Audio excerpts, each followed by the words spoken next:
आप सुन रहे हैं रात की कहानी मेरे यानी रोहित के साथ। माँ की सुंदरता और पवित्रता के बारे में हम सब जानते हैं। कहते हैं माँ की गोद बच्चे के लिए सबसे सुरक्षित जगह होती है। पर क्या हो जब तुम्हारी माँ तुम्हें मारना चाहे।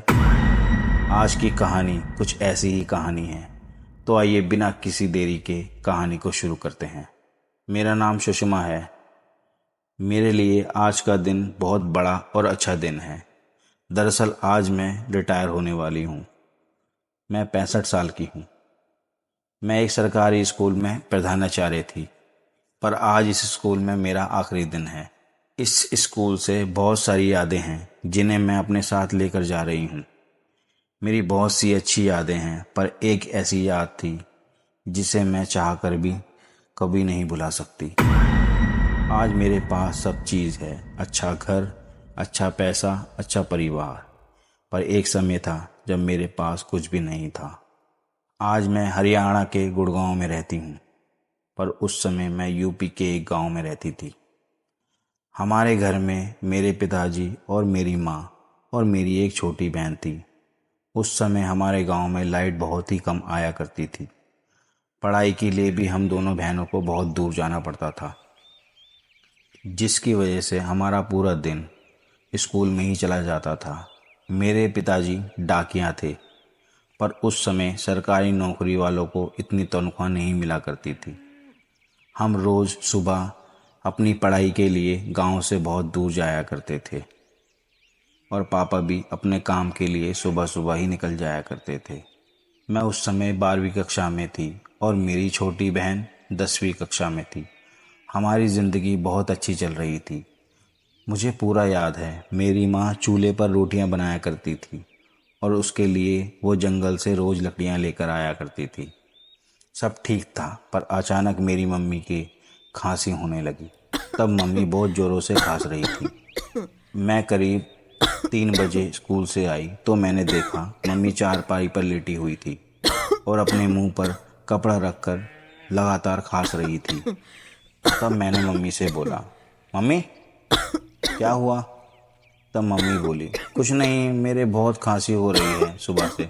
तब मैं मम्मी के लिए गांव में जो डॉक्टर थे उनसे दवाई ले आई। मेरी माँ ने वो दवाई खा ली, पर मम्मी को जरा भी आराम नहीं लगा। वो लगातार खांस रही थी। समय बीतता गया। मम्मी की खांसी को बहुत समय हो गया था, तब भी किसी भी दवाई से मम्मी को आराम नहीं लग रहा था।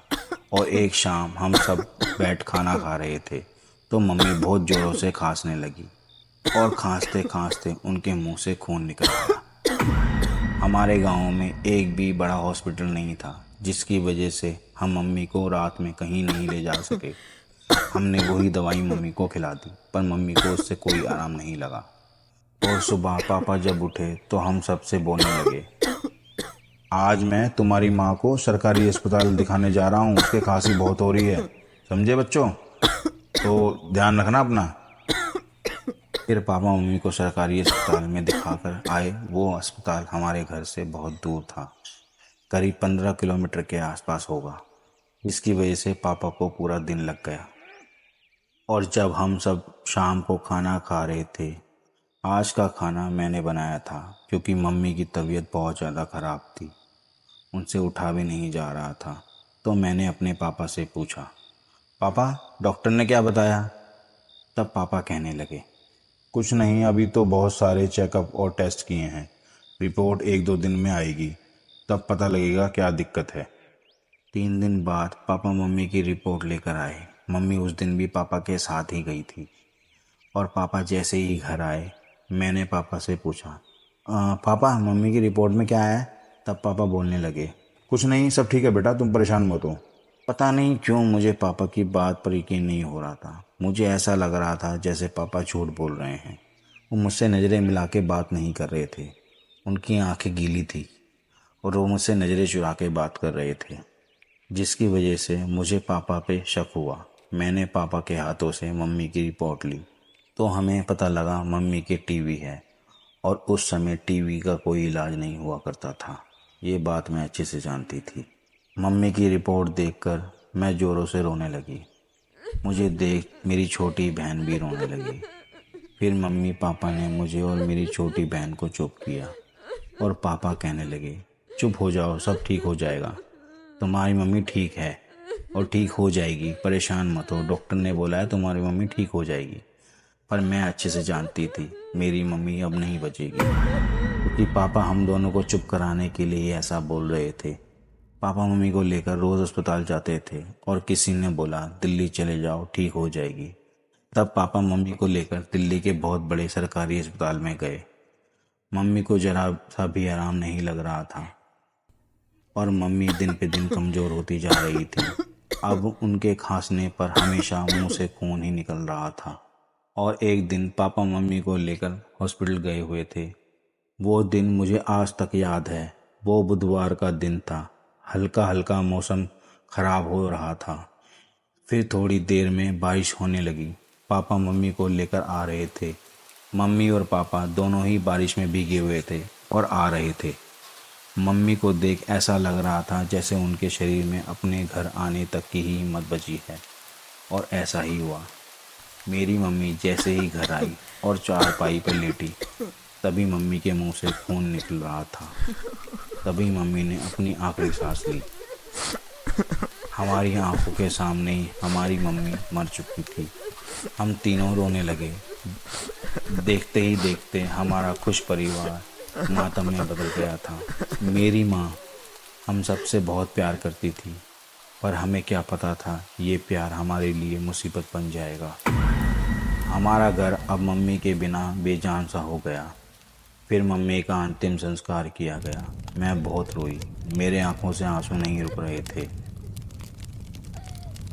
पर हमें ये नहीं पता था अभी तो बहुत कुछ होने वाला था। अब हम सबकी ज़िंदगी बहुत बदल गई थी, जिसकी वजह से हम सबको बहुत सारे काम खुद ही करने पड़ते थे। कुछ काम मैं करती थी तो कुछ काम मेरे पापा करते थे। मेरे पापा हमारे लिए वो सब करते थे जो उनसे किया जाता था। फिर मैंने 12वीं पास कर ली। मैं आगे पढ़ना चाहती थी। मैंने पापा से बोला, पापा मुझे कॉलेज में दाखिला लेना है।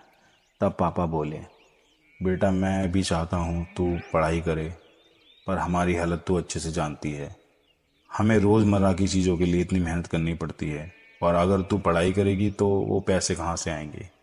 तब मैंने पापा से बोला, पापा मैं गांव के बच्चों को पढ़ाऊंगी और उससे जो पैसा आएगा उसे मैं अपने कॉलेज की फ़ीस दे दूंगी। तब मेरे बार बार बोलने पर पापा ने हाँ कर दी। मेरे पापा भी चाहते थे हम दोनों बहनें पढ़ाई करें, पर वो भी मजबूर थे। फिर ऐसा ही हुआ। मेरे गांव के बाहर एक कॉलेज था, उसमें मैंने दाखिला ले लिया। मुझे कॉलेज बहुत अच्छा लग रहा था। वहाँ पढ़ाई भी अच्छी होती थी और मैं रोज़ कॉलेज जाती और वहाँ से आके बच्चों को पढ़ाने लग जाती। सब ठीक हो रहा था। और एक दिन जब मैं बच्चों को पढ़ा कर हटी और शाम को खाना बनाने की तैयारियां करने लगी, उस दिन सब खाना खा के सो गए। मेरी करीब 2 बजे नींद खुली तो मुझे बहुत ज़ोरों से प्यास लगने लगी। मैंने देखा मेरे पास रखा हुआ जग खाली था, तो मैं रसोई से पानी लेने चली गई। तो मैंने रसोई में जो देखा उसे देख मुझे थोड़ा अजीब लगा। मैंने देखा रसोई में मेरी मम्मी की चूड़ी रखी थी, वो भी एक तो नहीं बल्कि बहुत सारी। वैसे ही चूड़ी थी जैसे मेरी माँ पहना करती थी, हरे रंग की कांच वाली चूड़ी। मुझे लगा मेरी मम्मी की चूड़ी यहाँ कैसे आ सकती हैं।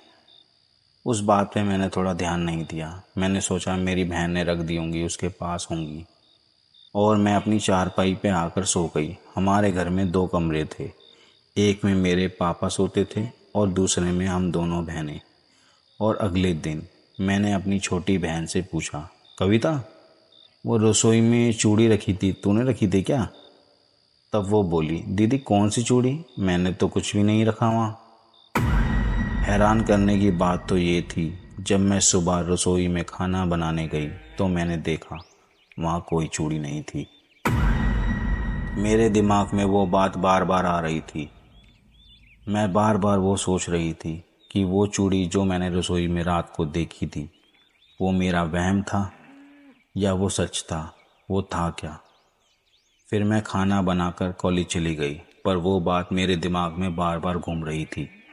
जब मैं कॉलेज से घर आई तब भी मेरा दिमाग बार बार रसोई की तरफ ही जा रहा था और मेरा मन अजीब सा हो रहा था, पता नहीं क्यों। उस दिन मैंने अपने ट्यूशन के बच्चों को भी सही से नहीं पढ़ाया क्योंकि मेरा मन बिल्कुल भी ठीक नहीं था। और शाम को फिर पापा घर आ गए और कविता तो मुझसे पहले ही घर आ जाया करती थी। सबसे देर से पापा ही आते थे। शाम को जब पापा आए तो खाना बना के हम सब अपने कमरों में सोने चले गए।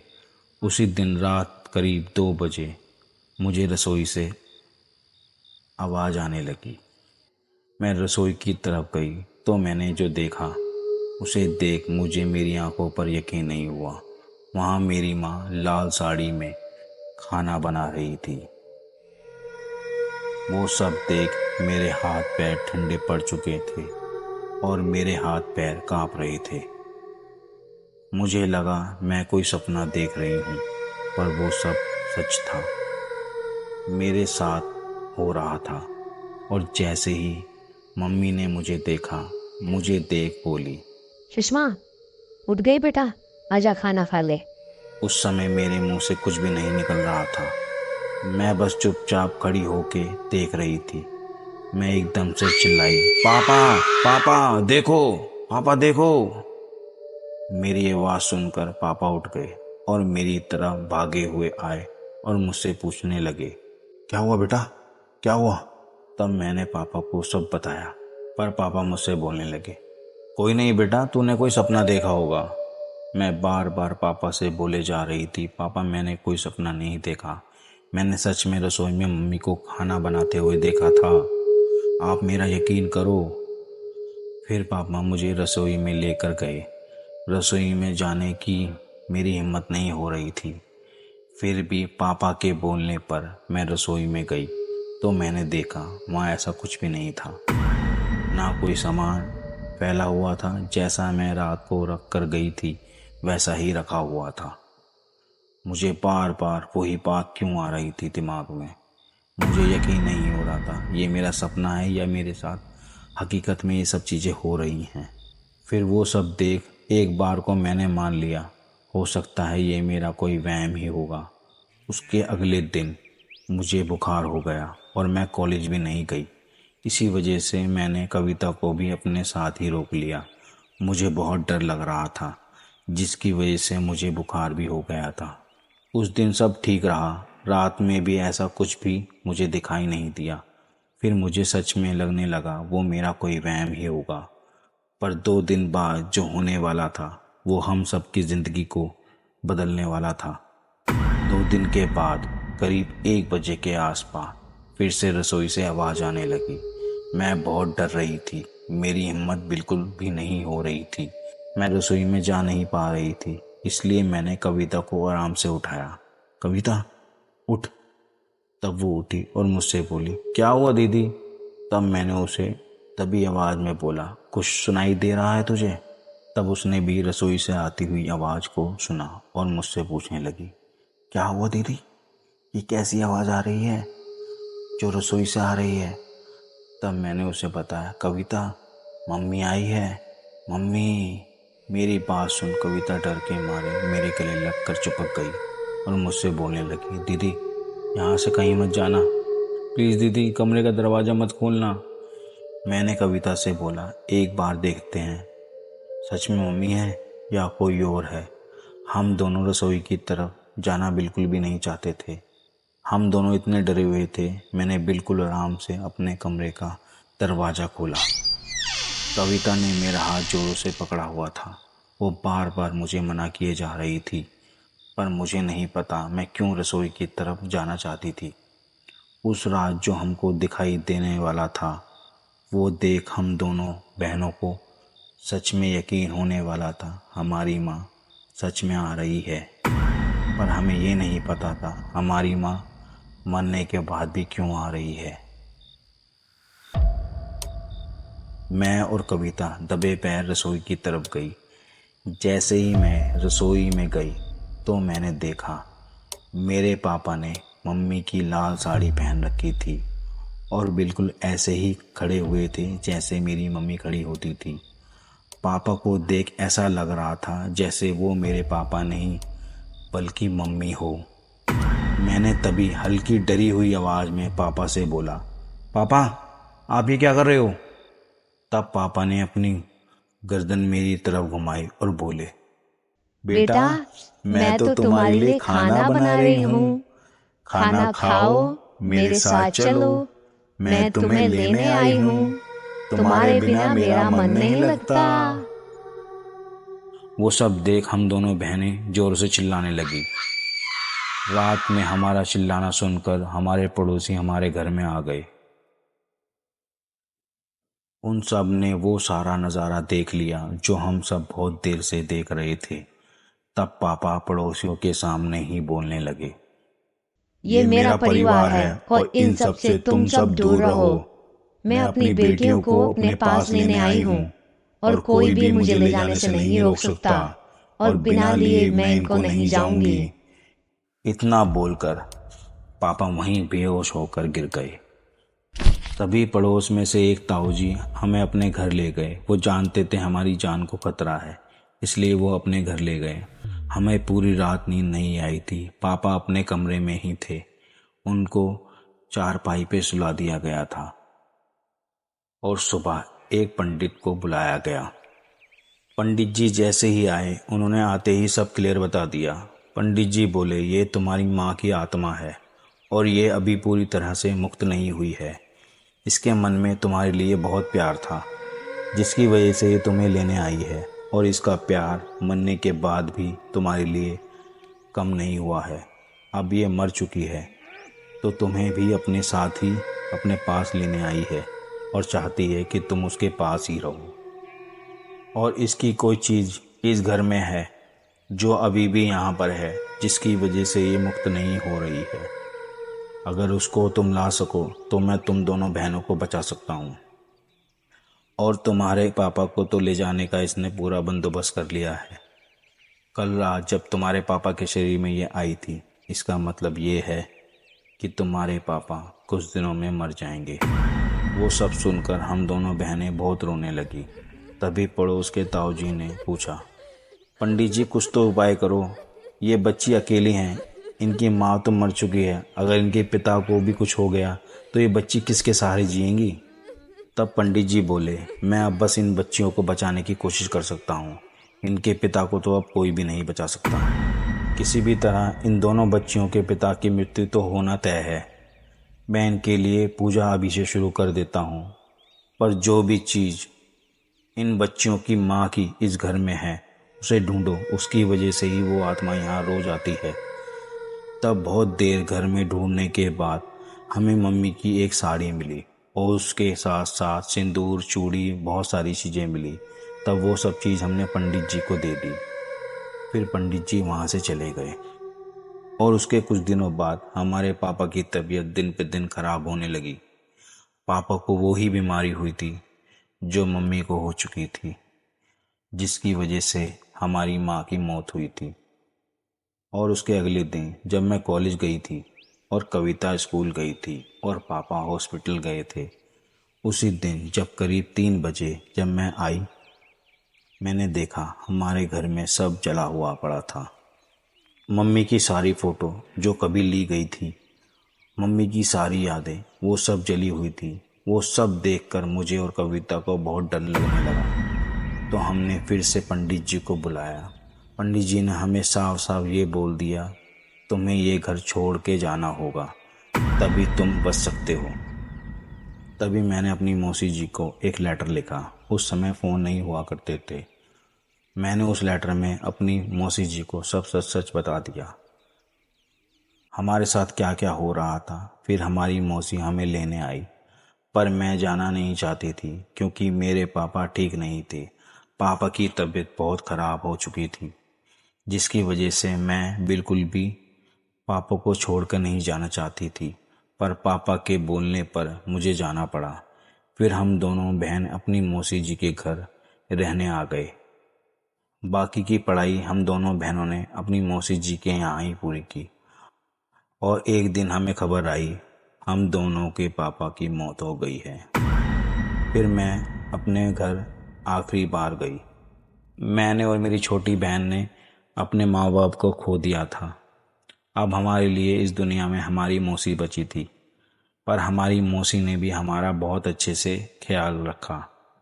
उसके बाद मैंने अपनी पढ़ाई पूरी की और मुझे एक अच्छी सरकारी नौकरी मिल गई और फिर मेरी शादी हो गई। उसके बाद मैंने पीछे मुड़कर कभी नहीं देखा।